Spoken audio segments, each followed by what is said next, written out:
Nandito kami ngayon sa tabing ilog ng GF ko. Let me just tell you about realistic experience sa 4 years namin na relationship. But before that, update muna tayo sa pag-a-attempt natin ng 100k per month. Sa commission natin sa Shopee, bumaba siya. 6,000 kahapon, while now, nasa 3,500 ulit. Possible na bumaba yan or tumaas ulit. Pagdating naman sa TikTok, from 1k naging 1,400 kagabi. Pero you know what? Kahit bumaba, tumaas, okay lang yan sa akin. Kasi kahit papano na-experience ko kung ano sa feeling yung kumikita ng 5k per day in a previous 4 days. Halos 1.5 years na rin ako naghihintay na mahit yung ganito, pero ngayon bumaba at still it's okay. Kasi sa tingin ko, time is just testing my patience. If meron talaga akong hunger pagdating sa growth and pagdating sa mga results. So eto yung bunjing kong GF. Ganda. Yung sasabihin ko about relationship, same lang sa self-improvement journey natin. Kasi if you aim to get better, mas magiging better ka pa rin para sa partner mo. Nung nakilala ko tong GF ko, 14 to 13 years old pa lang siguro kami noon, grade 9. Siya pa lang yung pinakaunang naging GF ko. Kasi siya yung unang nagpapil sa akin na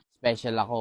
Kasi binibigyan niya ako ng biskwit noon kasi wala naman akong pang-recess. Nung time na yon, I'm just an innocent boy. Tapos siya, mahilig siya mag-thirst trap, mahilig siya mag-chat kung kanino-kanino. And that really hurts me a lot. Kasi akala ko, ako lang yung nag-iisa. Pero madami pala siyang iba pang napapil na special. Pero hindi pa talaga kami noon. Parang nag-chat pa lang kami. Nung nalaman ko yon, syempre umiwas na ako sa kanya. Kasi ayaw ko naman ng thirst trap, ba't ibang lalaki na binibigyan ng time or ng ipag-usap. So parang nagka-separate na kaming dalawa nung grade 9 pa lang. Then suddenly, after a few months, chat siya sa akin. Sa tingin ko, na-realize niya na ako lang yung lalaki nagbabalyo sa kanya. Kasi if binabalyo ka ng lalaki, seryoso sa yung lalaki, hindi ka niya nahayaan na parang maging jester. I treat my girl as a queen, not a jester para sa crowd. Plus sabi ko sa kanya, kailangan niya baguhin yung mga bagay na nakasanayan niya na para sa belief ko at para sa akin, mali yun. Kaya nung bumalik siya sa akin, hindi ko pa siya napapatawad. Unless na nakikita ko talagang tinatry niyang baguhin ang sarili niya. At palagi akong straightforward sa kanya. Kapag may mali, sinasabi ko,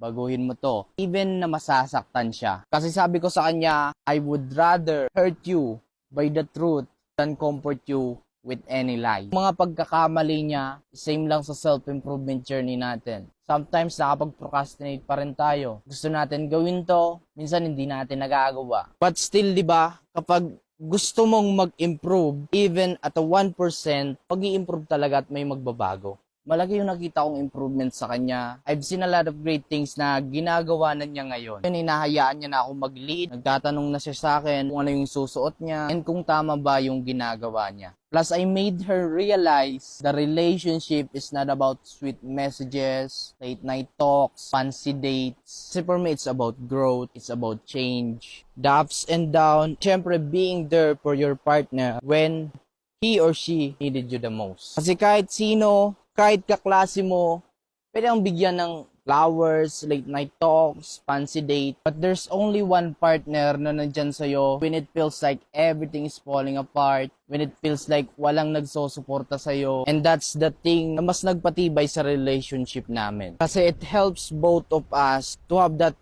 certain of deep connection. Kaya nung dumating yung time na magbe-break naman ulit sana kami, sabi ko, why not ipagpatuloy natin yung nasimulan natin even when it's hard, like self-improvement journey. Na meron pa rin akong space dyan sa heart mo. Kasi we grew our bonds together pinatibay na natin. So ang goal na namin ngayon is to get better pa rin, pero para mas ma-secured na namin yung future namin. Yung pinag-aabalan niya ngayon is FB automation, ako naman sa personal branding and affiliate marketing. Bye-bye!